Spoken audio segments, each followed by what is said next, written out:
Hey Luke, still reminiscing about EGX in Birmingham last weekend? Yeah, and all the cool people we met.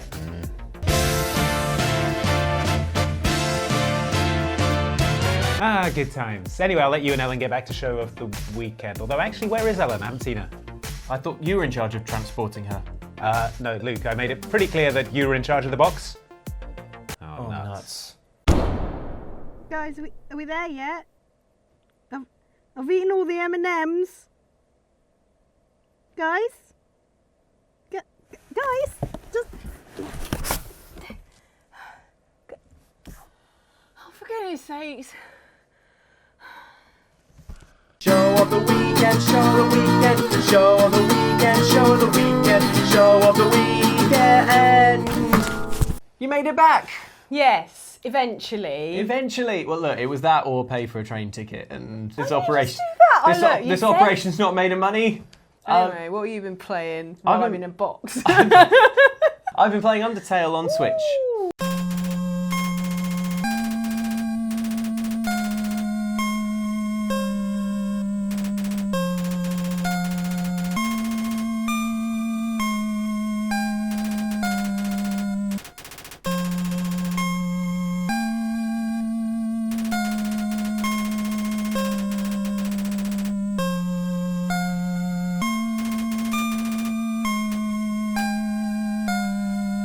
So Undertale is one of those games that's been out for a little while, but that is just coming to the Switch, and so it's giving people a new chance to get on board with it if they haven't already, and I'm one of those people. I know that there are loads of people out there who already love Undertale and know everything about it, so to those people I would say just try and find the fun in seeing someone discovering it for the first time. I think Undertale is one of those games where as soon as they find out that you're trying it, they're like, Yeah, like tell me everything. Like Kingdom Hearts and Life is Strange. I've noticed those two are all like, oh, I've started playing this. I'm like, come with me. Sit down. Let me lock the door. Okay, now tell me everything. When did you start? How's it going? What did you choose? Me explaining to Bendix that I've gotten into Kingdom Hearts. He's like, right, okay, so... Ellen, come with me. Come. It is definitely one of those games that I have sort of appreciated is really, really good and that people love it in an academic sort of sense, but I could never claim to have gotten it. Even when we've talked about it on the channel and like had it in list features and stuff, like it's so, to an outsider, when you're just seeing bits and pieces of it, it's so weird and you can't even figure out like, what kind of game is it? It's so odd. I'm not all the way through it yet. In fact, I don't think I'm even halfway, but I do feel like I get it now. So it's an RPG, but it's a really, really weird one. And it's full of quirky characters who, even though you don't talk to them for very long, and they all talk in like slightly kind of like simplistic, you know, no voice acting obviously, just sort of simplistic little text boxes. Actually, maybe because they talk in simplistic little text boxes, you really, really quickly warm to them.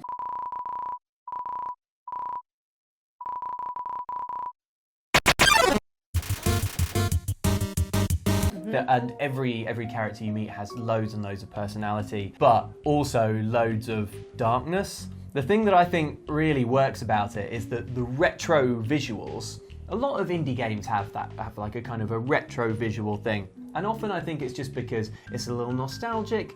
I think it's probably a lot cheaper and easier to... Yeah, well, Undertale was made by one guy. He wouldn't do that if it was like a huge thing. Exactly. So you might assume that maybe it's just sort of a choice made out of necessity, but actually what those very basic visuals do is do a really good job of making things sinister and making things feel weird. I think there's something about the 2D element that just makes me feel like I'm a kid again, because it looks like the games I played when I was really young. Yeah. Except the games I played when I was really young didn't have that kind of like weird sort of twisted nastiness. So the first character you meet in the game is this flower.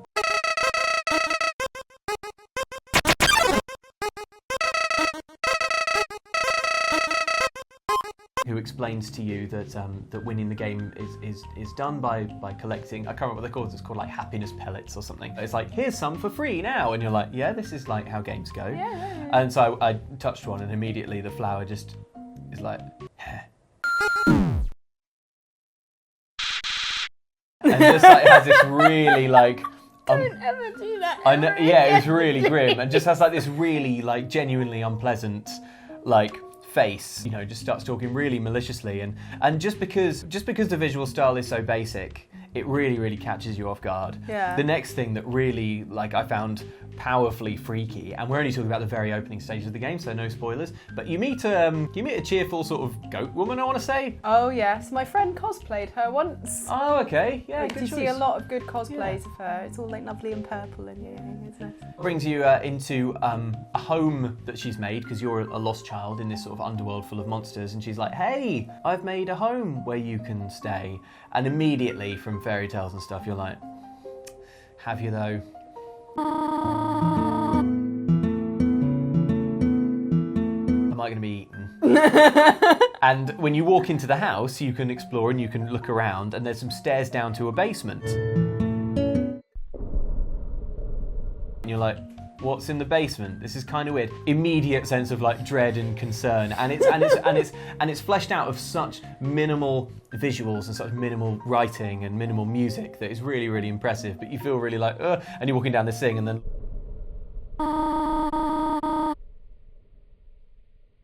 and sort of like takes you like back upstairs. So it's a mix of there are some genuine puzzles in there, some kind of room solving Zelda-y sort of puzzles. Ooh. With these really unique and very odd encounters that so far at least I have found to be genuinely really unsettling. The other thing that it does really, really different is the combat. So I knew, again, academically, that you can play this game as a pacifist, or you can play it doing what they call a genocide run, where you kill everything. And you can also do in between, like you always have the option to like be peaceful with an enemy or to not be peaceful, but it changes the ending you get. So it really pays off to commit to one. So I was like, I'll be a pacifist. Who likes war? No one. So far, I think that the pacifist option is far more interesting, because the way the combat is handled is there's this swingometer, like you're playing like a golf game. You have to like time your attack right to do the most damage, and then they have a chance to counterattack where you sort of have to move your little heart around inside this box, and you dodge those little white pellets that the nasty flower was deceiving you about. And you have to avoid getting hit, and when you hit, it takes some of your health points down. So although it's turn-based, it has a little bit of skill, and some of that stuff I actually found like a little bit sensitive on the Switch, is like tiny little stick. I was a bit like, yeah, easy. I've not played on anything else though, so I don't know if it is easier on other consoles, but it wasn't too hard. But the pacifist options are so much more interesting. So when you meet a monster, you have the option to act. The way that a battle generally unfolds if you don't want to kill something is you basically have to perform actions towards it that you think are going to calm it down or to mollify it.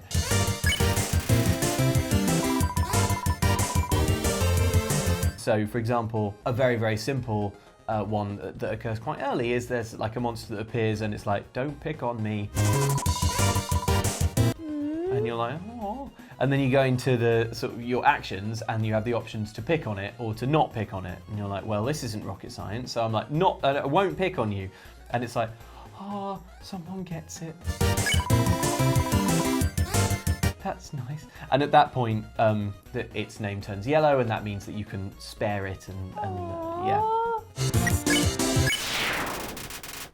The thing that I really like is that ending a fight passively almost feels like more of a battle. Yeah, it's all mind games. Exactly. On the other hand, the game really, really makes you appreciate how like programmed and brainwashed you are by video games, because like the very first enemy I encountered, which I think was like a little like, I don't know, it looks like a little just sort of like floating puff of nothing. It's like a little, like a little jelly. Relatable. Yeah.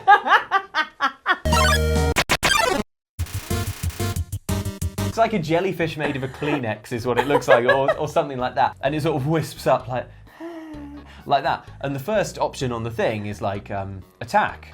And you know, and so like this is like right into the game, it's a few minutes in, so I'm like, attack. Attack, and it died, and I'm like, okay. In the next encounter, I'll see what some of the other options are. Yeah. And then I played for another 20 minutes, and then I was like, have I basically ruined my chances of getting the good ending because I killed one thing, the very first thing? And I did some Googling, and it was like, yeah, if you killed that if you killed that jellyfish Kleenex, then yeah. So I was like, I believe the technical term. Yeah, so I reset the game and started again, and this time I spared it. But I thought it was quite telling that even though I know this game is about choosing to be aggressive or choosing to be peaceful, so hard-coded are like RPG mechanics in me that when you're presented with that, I'm sure I'm not the only one who was just like, yeah, attack it, kill it. Sure you weren't the only one, yeah, sure. So, yeah. Whatever helps you sleep at night. So it's a very clever game, and there are a lot of little meta moments like that make you sort of question your relationship with games. I don't think it's as long as I thought it was either. I had in my head that, I think, again, because it is a sort of turn-based text RPG thing, I was thinking like, oh, well, 80 hours then, probably. But, I mean, I don't know how long it is, but from what I've kind of read and experienced so far, I don't think it's nearly that long. So No. I think, actually, I might be able to blast through the rest of it quite quickly. Yeah. Special shout out to the music, and I look forward to many more hours of feeling genuine warmth to these tiny sprite characters, and then also feeling like really creeped out by them. And ooh, I get a little shiver thinking about that flower. I don't know what's going to happen to that flower in the end. That look that Luke gave me, I don't know whether you saw, was not fun. Said I you was like, don't. oh, I'm gonna die. It was just acting. It's just acting. It was That's just how good he acting. is. And now we're back in the room. We're back in the room. The transformative power of my craft. Unfortunately, was quite terrifying, but we're back in the room now. So that's Undertale.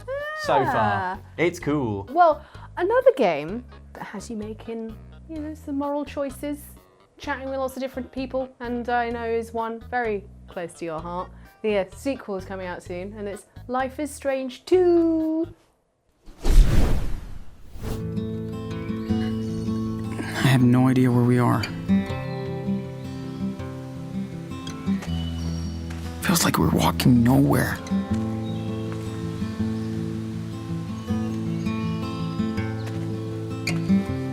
I don't think Daniel understands what's going on. This week, the first of 5 episodes will be released for Life is Strange 2. In this instalment of the graphic adventure series, you'll be playing as Sean Diaz, who's on the run from the police with his younger brother Daniel. As always, your decisions play a huge part in how the story will play out, what interactions are open to you, and how your brother will behave.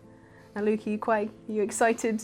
I'm so excited. By the time that you're watching this, the game will be out and people will be playing it. But at the point where we're filming it, it's not out yet, and I haven't played it. No. So I have this weird knot of terror in my stomach that what if it's rubbish? And by the time we're watching this, People weren't sure about Before the Storm because it was a bit different and voiced by different people. But it turned out all right. I think they know what. I was being an emotional pessimist for Before the Storm. I was like, different studio, it won't be that good. But then it was. But now I'm like, this will be good. So if it's not, I'll just go small for It's okay. The Life is Strange series, Luke, Yeah. is known for its branching storylines, interesting characters, and the ability to wrangle tears from nearly everyone who plays the games. Yes. Luke, you are a huge fan of the series. Yes, I am. Avoiding spoilers, roughly how many times have you been reduced to tears when playing these games? Okay, well, let's try and count it up properly. In the first game, I'm certain I must have shed a tear around the business with Kate. Right. The thing is, the first one, I feel like the first game is more about moments. Yes. It's actually in Before the Storm, I think, where they really twist the knife a little bit more emotionally. I definitely Cry. Yeah. I know I cried for sure in the farewell episode, and then I know I cried for sure in episode 3. You were saying about how you and Jane went to go see a preview and both were sobbing. Yeah. It's difficult because obviously Jane and I are very lucky enough that we get to see Life is Strange stuff ahead of time, but it's in a very professional setting.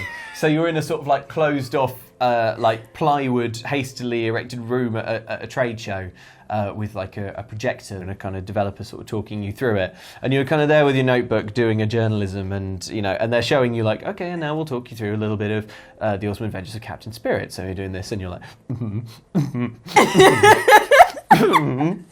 these notes are hard to read. The ink is running. And you're like, oh, that's interesting. So, depending on how long you take to answer your dad's calls in the morning, varies how much he yells at you. Because he is not dealing with his own trauma. Well, I'm glad you're all so amused.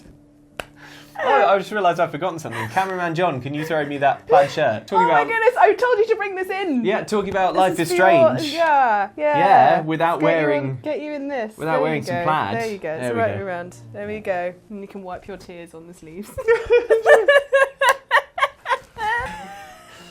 All right, next question. Next question. Chloe, one of the main characters in Life is Strange, Yeah, dear sweet and Chloe. the protagonist in Prequel Before the Storm, Yeah. has a cool blue streak in her hair, which, having seen the scene, she dyes far too easily. If only it were that simple to dye your hair blue and do a cool highlight. You've got to bleach your hair, No, you've got yeah. to leave it for a bit, then you've got to wash that out, and then you've got to put the blue in, you've got to leave it and then wash that out. She's just like, oh, blue, this will be fun.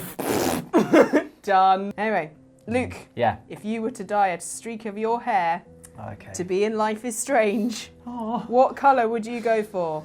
Blue. Definitely blue. Blue's my favourite colour. There you go.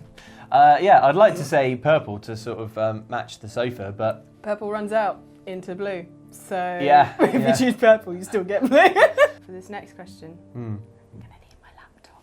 In the first Life is Strange game, you played as Max, who had the ability to rewind time, meaning that different conversation options could be tried in a single playthrough. Just Yeah. going back and trying them again. Luke, bearing this in mind, I have put together a Life is Strange episode just for you. yay! Dreams come true! Like Max, Yay! you have the ability to rewind and try again, Yes! Thank goodness! but only 3 times. Again, a bit like Max, because it takes a physical toll on her. How long could it say this? How many times can I rewind time before my nose starts bleeding? Yeah. Okay, yeah. Okay. Sorry, I will sit still. I'm just excited. Now I'm basing this in the first game. It was an ordinary day in Arcadia Bay, except for one very special person. That person was Luke, with his blue streak in his hair and cool flannel shirt, who was starting his first day at Blackwell Academy. Hope I do well. Luke. Don't get murdered. Yeah. On your first day, you Yeah. can choose to go in the main door or to the side door. Which way do you go?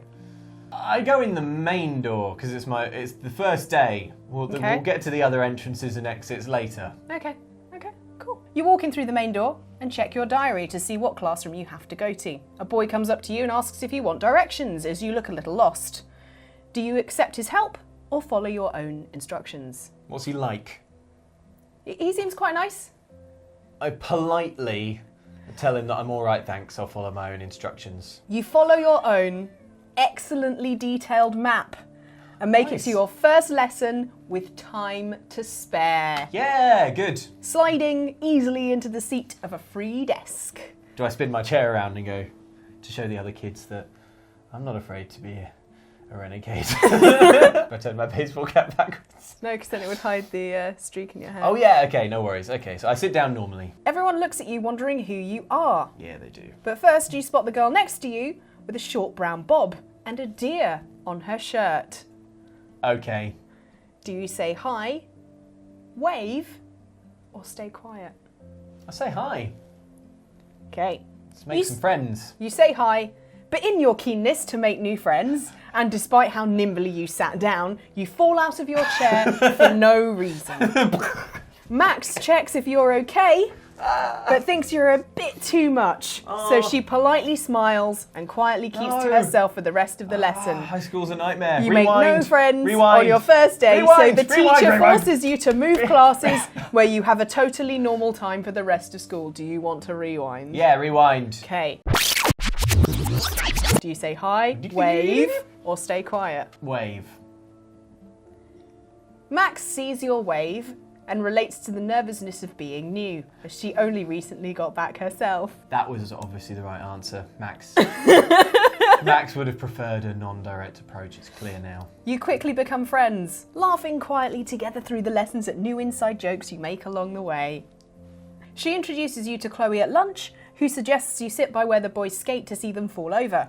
Do you join them or suggest a cute picnic bench with a view of the bay? I'm new in town. I don't understand the group dynamic yet. I don't want to be necessarily trying to get all up in their friendship and potentially disrupting things. I want to gel, and then later down the line, I'll totally take charge and become like the king of their friendship WhatsApp group, and I get to decide where we go every weekend. Okay, so you go to where I go to watch the boys. Chloe. I go to Chloe's just been chilling outside the academy and I've been watching these guys. It's funny. Yeah. Yeah? Yeah. Okay. We'll do that. Chloe, at the point where Max is at Blackwell, would be like a sort of a dropout by then. So, you know, I would. She shouldn't really be on school grounds, but and that makes me nervous because, hey, them's the rules. We don't make them, we don't break them. But I'm willing to ride it out for day one because I'm trying to make friends here. Okay. High school is hard. You sit by the skater boys. You say, see you later, boys. Not really. Watching them fail, laughing and chatting with Chloe and Max like they're old friends. Oh, nice. However, when you go to take a bite of your sandwich, something knocks you out cold. What? It's a rogue skateboard, which hits the back of your head after a dude's not-so-sweet kickflip went horrendously wrong. You have to go to hospital and your parents decide the town is too dangerous. You move away from Arcadia Bay and never see your new friends ever again. No! Do you want to rewind? How many have I got left? 2. 2. Rewind. You know that the skaters will always be there failing, but right now there is a perfect sky with visible rays of sun bursting through the clouds. Oh, lovely. You point this out to your new friends and you go there, sitting and drinking in your sodas and the view, looking forward to your adventures together in the next episode. End of episode 1. Luke, Yay, you made it! I made it through! Yes! You made 2 very good choices right at the beginning. Yeah. Which meant you had room to spare. What could have happened to me if I'd have made the wrong choices? Instead, you go in the side door. You walk towards the side door and become overpowered by the smell of the bins. You fall to the floor. Do you cry for help or rewind time and choose the main door instead? Cry for help. You cry out, but by breathing in the fumes, you're made to feel even worse. You pass out and end up in hospital. Your parents decide the town is too dangerous and you move away the next day. Game over. Okay, well, you know, for one thing, my parents need to chill out a little bit and stop being such helicopter parents. Because, you know, it's just a bit of garbage smell. It's just being knocked unconscious by a skateboard. That's not like a move out of town situation. They have skateboards everywhere, Mum and Dad. Man, this game's a little bit too real. I'm arguing with my parents. You don't understand Max and Chloe like I do. Do you want to know what would happen if you followed the boy's instructions? Yes. The boy is helpful and friendly, but his directions aren't very clear. When you finally get to where he's pointed you to, it's the wrong room. Do you rewind time or just go home and start again tomorrow, claiming to have been ill to avoid the embarrassment of being lost? Start again tomorrow. You go home and come in the next day. Unfortunately, one of the teachers saw you walking in with your bright hair and assumes you bunked off. You're expelled. Your parents make you move. There's a lot of like, why did my parents move me here if they're so desperate to move me out? Well, that's why they kept that's why you've moved here in the first place. They were terrified. Oh, they moved, yeah, because... So you just constantly move and you're always having to make new friends. Because I slipped in a puddle in my last town and they were like, we have to move state. It's too dangerous. It's too dangerous. That was a great practice for Life is Strange too. Thank you, Ellen. Having only played the first episode of the first game, I would say that that's totally accurate of everything. I think you nailed it. Hey. Yeah. Well, I think we've learned a lot about Life is Strange too. Absolutely. Yeah, definitely. Absolutely. But I think what we next need to learn about is what you guys have been saying in the comments. On last week's show, we talked even more about Marvel Spider-Man, which we absolutely love, even if we discovered that my photography skills aren't quite as strong as I'd hoped. Pretty red hot, right? Oh, look, everyone playing the game has been posting like 1 million of those to social media. Yeah, but mine are the best, right? They're good. Oh, I see. Oh, no. No, it's fine. It's fine. Don't you go get ready for show the weekend up. Are you sure? Yeah. It's fine, you're it's okay. fine. Go.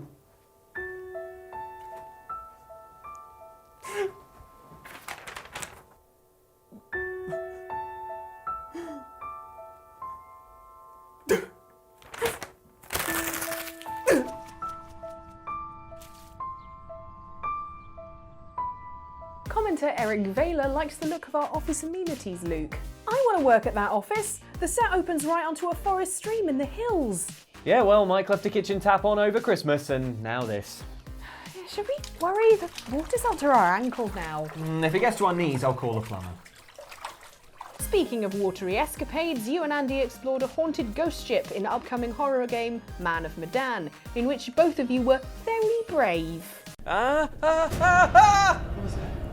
Spooky was it? hand. Did you not see the spooky hand? No, I was looking at the character. Andy, there was a spooky hand. This is how I get around horror games. I just You just don't look at them. Look at things. Andy MCP thinks this has franchise potential, saying, Andy and Luke, the horror dream team, or as they're known when they come together, the #1 Brave Boys.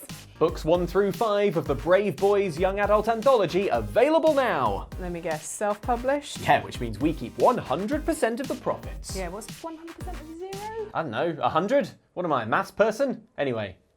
I wasn't the only one playing with ships, as you and Mike took Star Fox and the gang on an adventure in Starlink, the upcoming toy building game in which Fox and pals make a guest appearance. All units, brace yourselves. We're going down. All the rest of the Star Fox team die.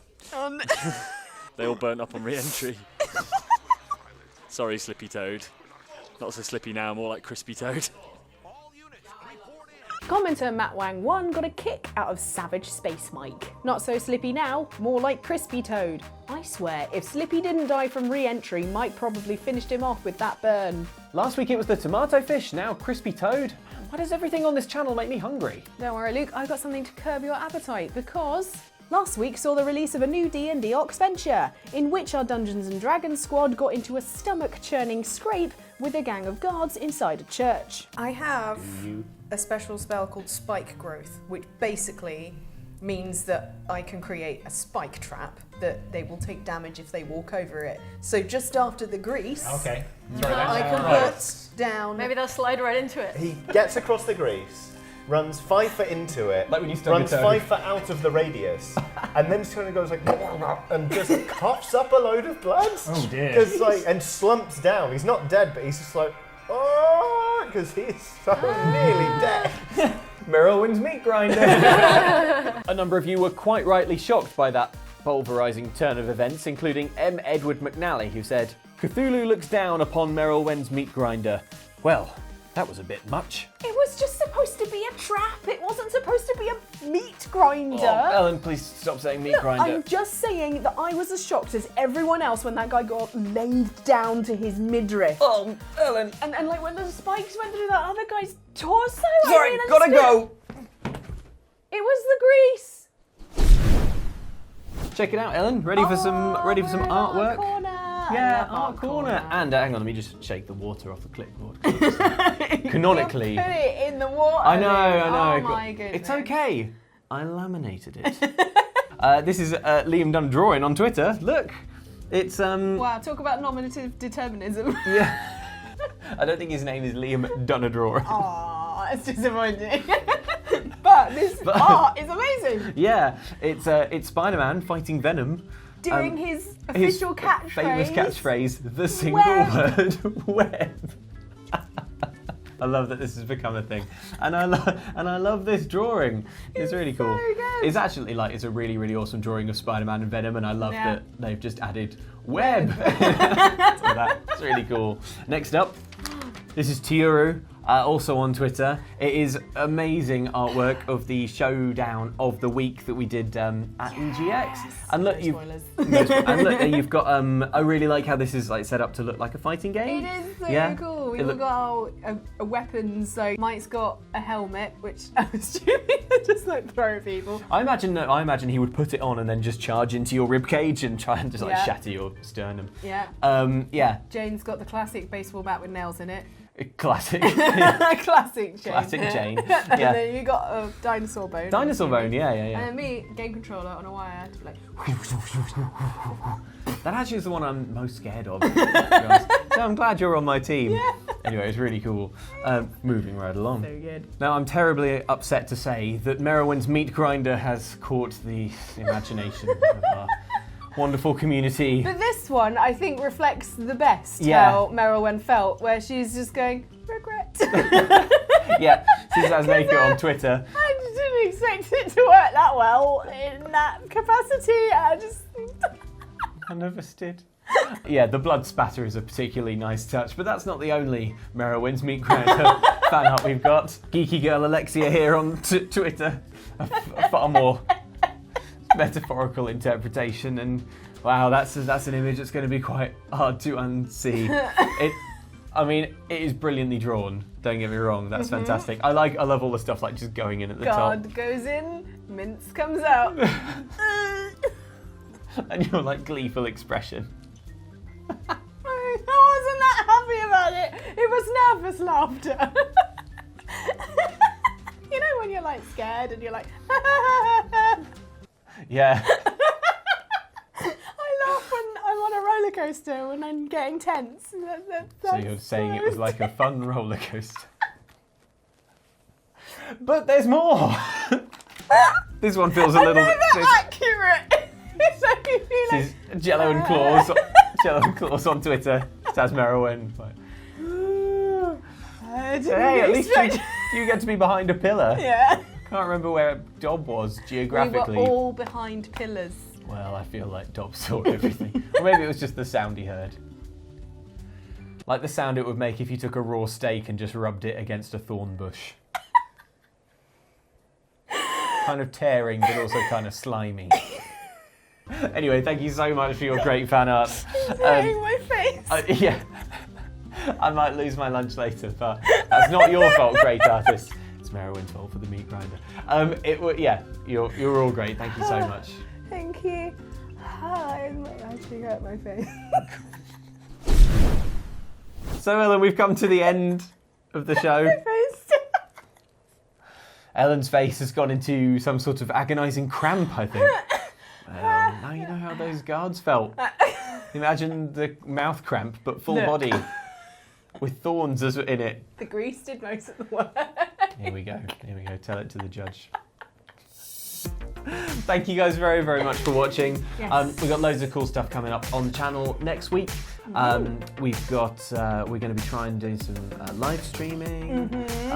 If all goes well, then I think you can probably expect a fair amount of Life is Strange 2 conversation.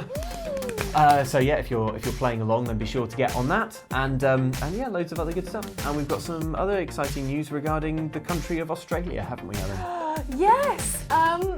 We'll be at PAX Australia in Melbourne at the end of October. How mad is that? Jane, because they wouldn't let us go on our own just in case we ran away and escaped the video mines forever. Jane so will Jane's be holding a leash.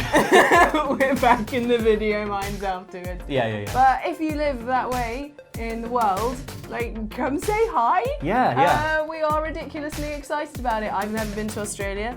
There's no big spiders there or anything, are there? I don't think so. No, I think it's a famously safe region of the world. Spiderless. Spider-wise, yeah, I think so. Probably no need at all to flush your toilet before you sit down on it or check under the lid. I wouldn't even worry about it. Yeah, it's going to be awesome. So yeah, if you're in Melbourne, it's at the last weekend of October. Yes. But yeah, all the information, there's a link on screen now if you want to check it out. Doing some cool things there. Yeah, full schedule will be coming soon in terms of what we're doing and stuff. But yeah, mark your dance cards now if you live in Australia. Right, I think I'd better end the show now before I make any more old-timey references that make me sound... No one would get. Kids still have dance cards, don't they? Yeah. How do they know who they'll be dancing with at the cotillion?